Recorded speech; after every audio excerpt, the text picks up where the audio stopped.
নমস্কার বন্ধুরা, সবাইকে জানাই শুভ দুপুরের শুভেচ্ছা। আমি এই ডিউটি সেরে সবে বাড়িতে আসলাম। বাড়িতে এসে সবে নাইটিটা পরেছি, শাড়িটা ছেড়ে আর কি। এখন ঘরে যাবো, দেখি তোমার দাদা ভাই কেমন আছে। তো সকালবেলা ভাত তো এরকম পেস্ট করে গেছিলাম, তো সেটা মনে হয় খেয়েছে। আমি তো ঢাকা দিয়ে রেখে গেছিলাম, কি করেছে আমি কিছু জানি না এখনো, সেটা শুনলে হয়তো জানা যাবে। তো চলো দেখি।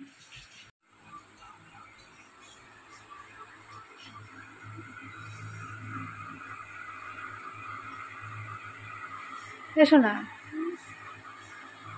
কি করিস তুই? হ্যাঁ, আমি একটু শুয়ে নিই, আমারও কষ্ট হয়ে গেছে ভীষণ। বাবা কি খাইছে সকালবেলা?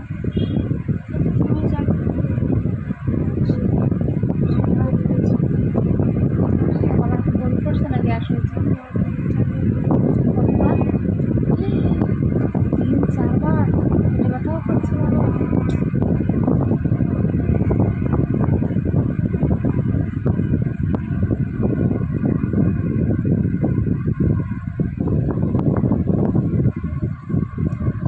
কি বলবো, ছেলে নাকি বলছে যে তোমার দাদা ভাই 3-4 বার বমি করেছে, পেটে প্রচণ্ড ব্যথা দিচ্ছে নাকি, ওইভাবে যে খাওয়া দাওয়ার পর বমি টমি করে তারপর নাকি ওখানে শুয়েছে এই যে। তো আমি কি করব, আমি আর কোনো কিছু বুঝতে পারছি না যে আমি এখন কি করব, কিছুই বুঝতে পারছি না। আর বাড়ি আসলে মনটা এত খারাপ হয়ে যায়, তার কি বলবো, মানে শরীরটাই পুরো ছেড়ে দেয়, তখন আর কোনো বল থাকে না ওকে দেখে।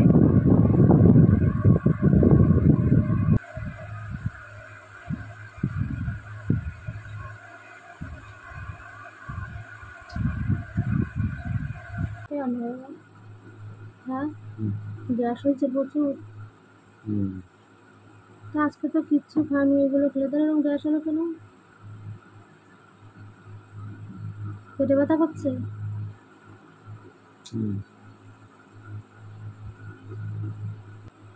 ওই ওষুধ খাওনি? যে ওষুধ নিয়ে আসলাম, তা গ্যাস কমে নাই?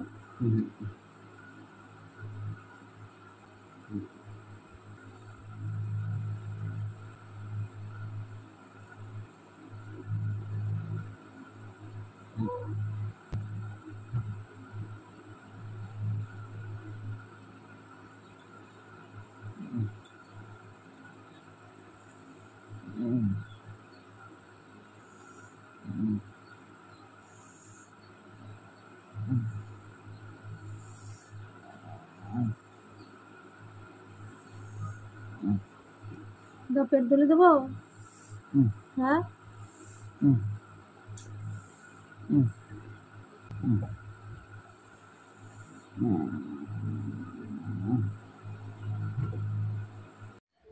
আজকে অনেক প্ল্যান ছিল, কারণ আজকে রথযাত্রা। আজকে তো অনেক প্ল্যান করেছিলাম যে ছেলেকে নিয়ে আজকে দুপুরে বেরিয়ে যাব, আমাদের এখানে ভালো অনুষ্ঠান হয়। তো বাড়িতে ডিউটি সেরে বাড়িতে এসে দেখি তোমার দাদা ভাইয়ের তো ওই অবস্থা, মনটাও পুরো ভেঙে গেছে। এসে স্নান করলাম, ঠাকুর ঘরে আহ্নিক করলাম, করার পরে তারপর তোমার দাদা ভাইয়ের পাশে আমি যে শুয়ে পড়েছি, কিচ্ছু খাইনি। তারপর আমিও ওখানে শুয়ে পড়ে পুরো ঘুমিয়ে পড়েছিলাম, মন টন ভালো লাগছিল না।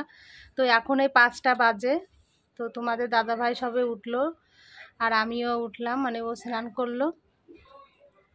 তারপর কটা ভাত দুজন একসঙ্গে এই 5টার সময় কটা ভাত খেলাম।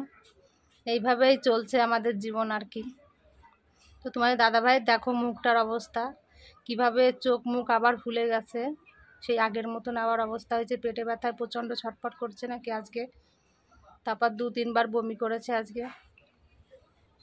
তো আবার সে আগের মতন চোখ টোক সব ফুলে গেছে, ওই অবস্থা। কি করব, আবার হসপিটালও যেতে বলছি পিজিতে ভর্তি হওয়ার জন্য, কিন্তু তোমার দাদাভাই পিজিতে ভর্তি হবে না, ও পিজিতে ভর্তি হতে একদমই চাচ্ছে না। তো কি বলবো, আমি আর আমার আর কিছু বলার নেই। কি বাবা? রথের প্রসাদ। তুমি রথের প্রসাদ নিয়ে আসলে? হ্যাঁ, আসো। এই পুচকুটা আমাদের জন্য রথের প্রসাদ নিয়ে আসছে, দাও কাকাকে, দাও কাকাকে, দাও কাকাকে, বলো কাকা ঠাকুর কাকাকে ঠিক করে দেবে, বলো কাকাকে ঠিক করে দেবে। দেবে না বাবা? খাও একটু, ওখান থেকে একটু প্রসাদ নমস্কার করে খাও, জগন্নাথের প্রসাদ।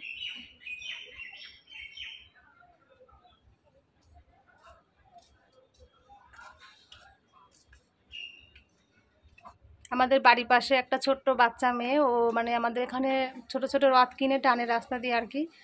তো ঠাকুরকে তাই প্রসাদ দিয়েছে জগন্নাথকে, তাই এখন তোমার দাদাভাই একটু মুখে দিল, প্রসাদ দিয়ে গেল আমাদের এখানে।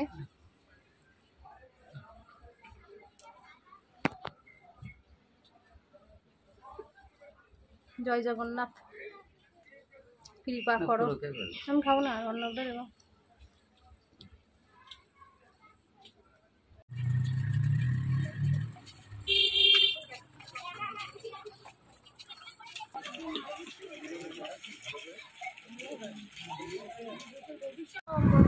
চলো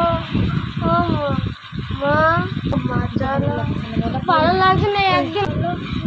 চলো মা, চলো চলো, ভালো মামা শোনো, চলো প্রতিদিন করে এরকম, একদিনের জন্য একটু চলো না।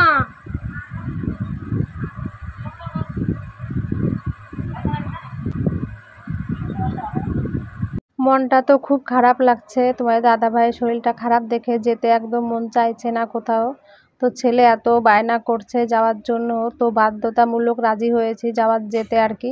তো ছেলের আনন্দ দেখে কে যাওয়ার কথা শুনে। তো তোমরা দেখলে তো আমার ছেলেটা কি বায়না করছে আজকে রথে যাওয়ার জন্য। তো আশেপাশের লোক যাচ্ছে রথে, ওরও মনটা খারাপ লাগছে, আমি ওকে কেন নিয়ে যাচ্ছি না। তো সেই কারণে আমার কাছে বায়না করছিল খুব যাওয়ার জন্য। তো ওর কথা রাখতে আর কি আমি শাড়ি পরেছি, ওকে একটু নিয়ে যাব রথ দেখাতে। তো যেতে ইচ্ছা করছে না, মনটা এত খারাপ লাগছে আজকে। তোমার দাদাভাইয়ের শরীরটা খুব খারাপ, তো যেতে ইচ্ছা করছে না, তবুও ছেলেটার মুখের দিকে তাকিয়ে আমাকে যেতে হচ্ছে। আর এখন রান্না করে তোমার দাদাভাইয়ের জন্য কটা ভাত করে রেখে গেলাম আমি, গরম ভাত। তোমার দাদাভাই ভাত কটাই যে করে রেখে গেছি, তো ওই ভাত কটাও খেয়ে নেবে। আর আমি একটু ছেলেকে ঘুরিয়ে নিয়ে আসি, আবার তাড়াতাড়ি চলে আসবো। তো চলো।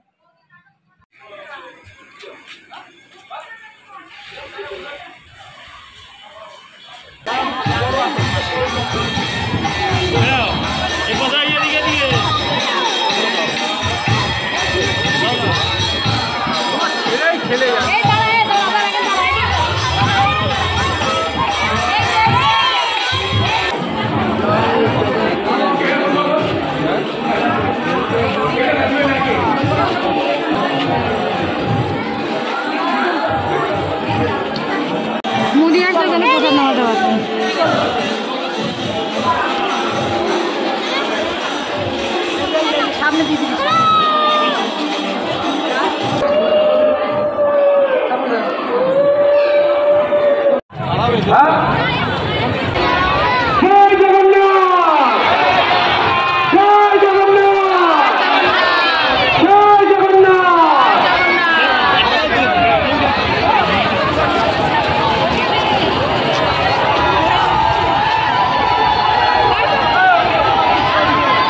যারা একবার রথের দড়ি টেনেছেন তারা এবার ছেড়ে দিন, যারা রথের দড়ি টেনে ফেলেছেন তারা এবার ছেড়ে দিন, ওরে যারা টানবেন তাদেরকে।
শেষ, পাঁপড় কিনে এখন যাচ্ছি বাড়িতে।